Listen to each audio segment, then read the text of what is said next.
arkadaşlar, nasılsınız? İyisiniz değil mi? Mudah-mudahan sehat semua ya. Nah, hari ini ketemu lagi sama saya Erna Hojia di YouTube Celsius, dan hari ini kita akan melanjutkan topik yang minggu sebelumnya udah pernah setengah saya bahas ya. Kita masih ada di sini di isim jumlah lari atau nominal sentences. Kalau kemarin kita udah bahas area yang paling atas, nah sekarang kita lanjut ke bagian yang nomor 6 dan nomor 7 ya. Di sini kita akan latihan soal teman-teman, dan seperti biasa, mumpung ini posisinya satu layar, jadi kita akan ngerumus, ngerjain soal ini, ngerjain soal yang ada di sini, kita akan hubungkan nanti ke sini, ya. Ini kok jelek banget sih, maksud saya tuh mau gini tadinya. Nah, kan keren, kayak gini ya. Jadi nanti kita baca soal di nomor 6, kemudian kita lihat subjeknya siapa, kemudian kita masukkan ke rumus-rumus persona yang ada di sini. Oke? Kita langsung mulai aja ya. Nomor 6, aşağıdaki, di bawah ini, boşlukları, titik-titik nih yang kosong, örneklerdeki seperti di contoh. Gibi itu seperti ya, örnek itu contoh, örnekler itu contoh-contoh, seperti di contoh dolduralım. Ayo kita isi yuk, gitu ya. Jadi isilah titik-titik berikut ini sesuai dengan contoh yang ada di atas. Jadi kita buat seperti ini. Oke? Nah, yang pertama, soal nomor 1. Kelihatan gak sih? Saya gedein ya dikit ya. Nah, soalnya ini yang paling atas juga kita harus lihat nih rumusnya, jangan ketutup biar gampang nanti ya. Nah, oke, soal nomor 1. Onlar itu siapa? Mereka ya. Onlar ini subjek utamanya. Onlar, nih, ketutup. Onlar İstanbul Üniversitesi'nde öğrenci itu student ya. Mereka student Istanbul University. Nah, ini di belakangnya mau dikasih apa nih? Bebas aja ya. Yang penting kita sesuai dengan contoh rumus yang ada di atasnya. Jadi, untuk mengerjakan ini, teman-teman kita lihat dulu subjek utamanya. Ingat ya, di dalam bahasa Turki itu subjek itu memiliki kedudukan yang kalau saya bilang paling penting. Karena dia menentukan imbuhan di akhirnya itu apa, gitu. Oke. Nah, nomor 1 itu dia subjeknya adalah onlar, aduh jarinya kegedean. Onlar, nah kita lihat aja di sini. Onlar, nah ini ya. Onlar itu berarti kalau positifnya gimana, negatifnya gimana. Pertanyaan positif bentuknya apa, pertanyaan negatif itu bentuknya apa. Nah, mereka student di Istanbul University. Kita mau bikin kalimatnya boleh nih. Apakah mau dibikin kalimat positif, apakah mau dibikin kalimat negatif, gitu kan? Atau misalnya mau dibikin pertanyaan seperti ini. Nah, saya misalnya mau bikin bikin kalimat positif aja ya. Onlar İstanbul Üniversitesi'nde öğrenci.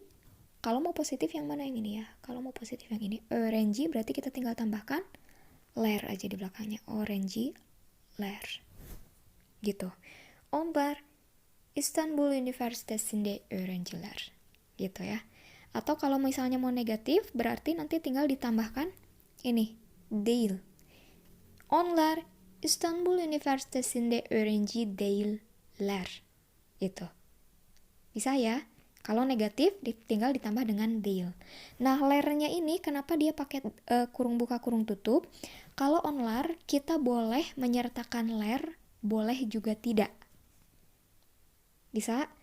Kalau onlar, kalau subjeknya banyak, lernya ini boleh kita pakai atau boleh kita tinggalkan. Karena orang, khususnya orang Turki, akan tetap ngerti ketika lernya itu dipakai ataupun tidak dipakai. Misal saya bilang gini, Onlar İstanbul Üniversitesi'nde öğrenci değil. Nah, orang Turki tuh ngerti, yang bukan student dari Istanbul University itu adalah onlar. Ya, jadi kalaupun lernya, si jamaknya tidak dipakai, karena onlarnya itu udah ada di depan mereka. Nah, jadi orang Turki juga ngerti, oh mereka, gitu. Jadi, kalau teman-teman mau memutuskan pakai, boleh, itu betul ya. Mau tidak dipakai pun boleh, itu juga betul. Nah itu khusus untuk onlar aja ya, yang di dalam kurung ya, maafkan. Yang di dalam kurung itu. Oke, bisa ya. Nah kita lanjut ke soal nomor 2. Ban FD dilim. Ban, nah ini kita begitu ketemu kalimat langsung lihat subjeknya siapa? Ben. Ya kita ke sini ya. Ben. Ban, saya. Ban FD, F itu rumah, D itu di. Ban FD dilim. Saya di rumah tidak. Deil ya. Deil itu tidak. Im itu adalah imbuhan. Ini saya gedein dikit. Nah gini ya. Nih. Jadi ban saya. Oh, bandnya ketinggalan. Ini rempong deh. Nah gini nih. Nah ini ban. Nih ya. Ban FD dilim. Berarti dia pakai yang ini nih, olumsus, dilim. Saya enggak di rumah. Shimdi sekarang. Ish itu pekerjaan ya. Ish T itu penunjuk tempat. Ish T di tempat, di kerja gitu ya. Ish T, saya enggak di rumah nih sekarang. Saya lagi di tempat kerja. Nah, kalau ben itu belakangnya ingat apa? Imbuhannya im. Jadi kita tambahkan im. Kalau ditambahkan im, biar harmonisasinya jadi oke, bahasa Turki itu ditambahkan di tengah-tengah ada y. Nah ini. Jadi ben evde değilim. Şimdi işteyim. Gitu. Saya nggak di rumah, sekarang lagi di tempat kerja. Bisa? Bisa ya. Nomor 3. Hapus dulu. Bis. Nah ini bis. Kita langsung tandain. Bis. Nih. Bis. Bugün. Hari ini. Çok itu sangat yorgun. Yorgun itu adalah capek, lelah, lemah. Lunglai. Pokoknya itulah ya. Lelah lah pokoknya. Bis. Bugün. Çok yorgun. Nih. Kita ingat ya kalau bis imbuhannya is seterusnya ya. Nah, bis bugün çok yorgun. Mau lelah atau tidak lelah? Masih pagi nih. Yorgun ya oke, anggaplah lelah ya habis olahraga. Jadi kita bilang kalau bis kita tinggal tambahin akhirannya is ya. Tapi ini kan harusnya tambahan dasarnya tuh is ya, gini nih. Nah, is. Tapi berhubung di sini silabel terakhirnya itu adalah vokal tebalnya berakhir u, jadi demi harmonisasi bahasa Turki, isnya itu berubah menjadi uz. Dia mengikuti huruf terakhir yang ada di silabel terakhir ini. Biz bugün çok yorgunuz. Ya, jadi bukan yorgunis tapi yorgunuz. Oke, kalau yang di atas ini adalah öğretmenis karena dia vokalnya vokal tipis, menis. Kalau ini karena dia vokal tebal, ingat a, o, u itu vokal tebal ya. Yorgun, maka tambahannya menjadi yorgunus, bukan yorgunis. Biz bugün çok yorgunuz. Kita capek banget hari ini. Oke, bisa ya. Nomor 4. Sen. Nah ini sen, lihat dulu sen, cari sen. Nah ini. Sen, kamu. Tunggal, you ya. Sen başarılı itu sukses, berhasil. Sen başarılı bir itu satu, öğretmen itu adalah guru. Sen başarılı bir öğretmen. Nah kita lagi ngobrol nih sama teman kita guru, kita misalnya presiden. Terus kita bilang sen başarılı bir öğretmen, kita mau ngasih dia selamat lah atau memuji. Jadi kita kasihnya positif aja ya. Kalimat yang positif. Misalnya yang positif itu di bagian sini. Sen berarti belakangnya. Nih, nah ini kebetulan contohnya juga öğretmen ya. Jadi jawabannya sen başarılı bir öğretmensin. Oke, bisa ya. Lanjut, nomor 5. Nomor 5, nah kebetulan nomor 5 pertanyaannya adalah tanda tanya. Jadi kita berarti bakal geserin ke sini. Ini kecilin aja ya biar kelihatan. Nah, maafin ya kalau matanya harus sambil micing biar kelihatan karena tuntutannya begini. Nomor 5. Sen Sen itu kita masih di sini, tapi dia mintanya soru. Soru formatnya pertanyaan ya. Jadi, sen kamu bütün itu seluruh, semua. Gün itu hari, berarti seluruh hari, seharian penuh gitu ya. Kayak tum lah gitu. Bütün tum. Sen bütün gün okulda, kamu seharian penuh. Okul itu sekolah, da itu di. Kamu seharian penuh di sekolah enggak ya. Kalau yang positif bisa ini, kalau yang negatif ini. Misal kita mau ambil yang contoh yang positif, berarti tinggal tanyanya sen bütün. Kalau sen pertanyaan dan positif ini, sen bütün gün okulda apa? Okulda mısın? Nah, yang ini misin karena dia vokal tipis, yang ini mesen karena terakhirnya vokal tebel. Okulda mesen. Oke, itu kalau positif ya. Oke, lanjut. Nah, kalau yang nomor 7, nomor 5 tadi ya, kamu sepanjang hari di sekolah enggak gitu ya. Nah, kalau yang nomor 6, kita bikin yang negatif aja ya, biar mewakili contohnya. Nomor 6, senje. Senje saya pernah ajarin belum ya? Senje itu berasal dari sen ditambah j. Nah, ini biasanya menanyakan pendapat. Jadi kalau sis j menurut kalian, ben j menurut saya, sen j berarti menurut kamu ya. Sen j bu ish menurut kamu, bu itu adalah ini. Ya, masih ingat nggak?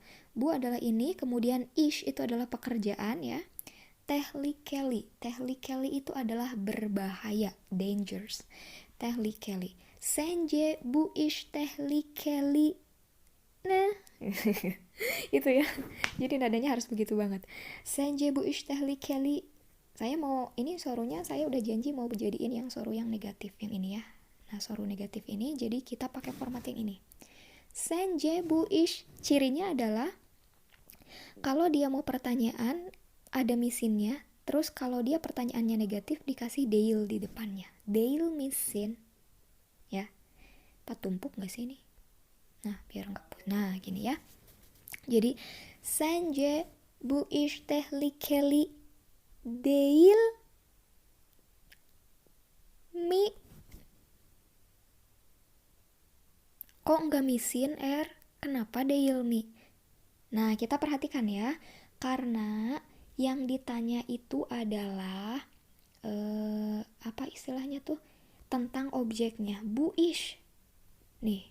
Jadi yang ditanya tuh bukan kamunya, kecuali kalau saya nanyanya orang, sence sen tehlikeli misin gitu ya, atau misalnya sence sen tehlikeli deil misin. Nah, itu baru kayak misalnya nih, menurut kamu kamu itu membahayakan apa enggak.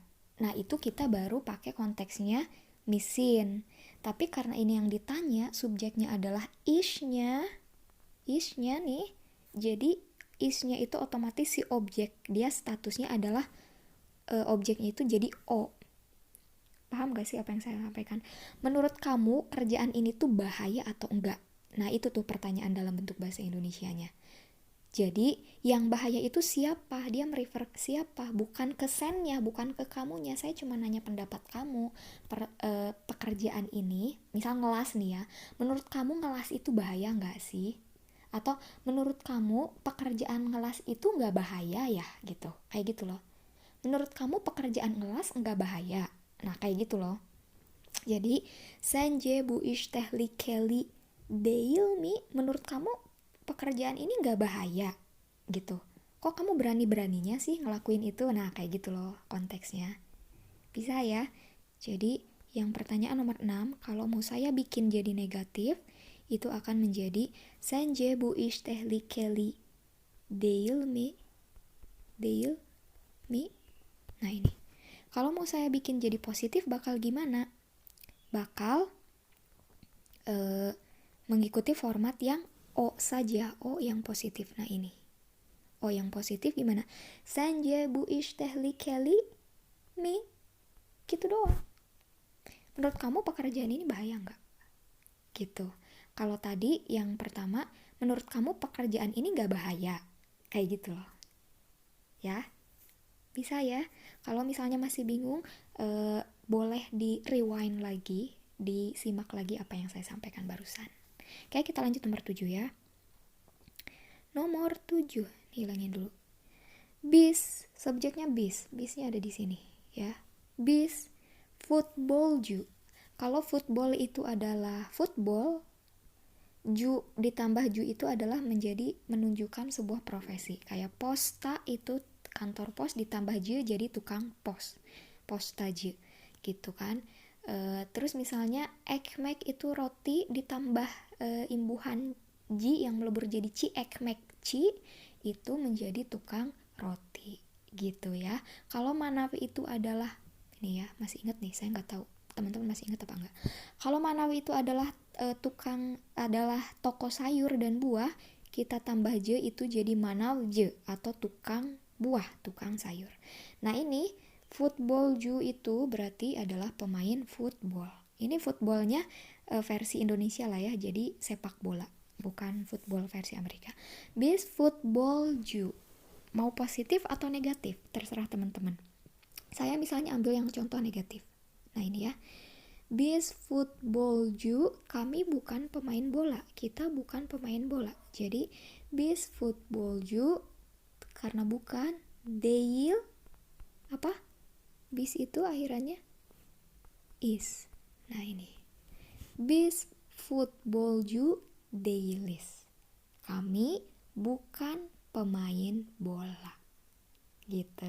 Oke, bisa ya teman-teman. Ini hasrat hati saya ingin menyelesaikan semua soal ini tadinya ya, tapi ternyata 7 soal aja udah memakan waktu yang cukup lama. Jadi kita sambung lagi di pertemuan berikutnya. Terima kasih sudah menyimak, semoga bermanfaat. Guru Syuru, assalamualaikum.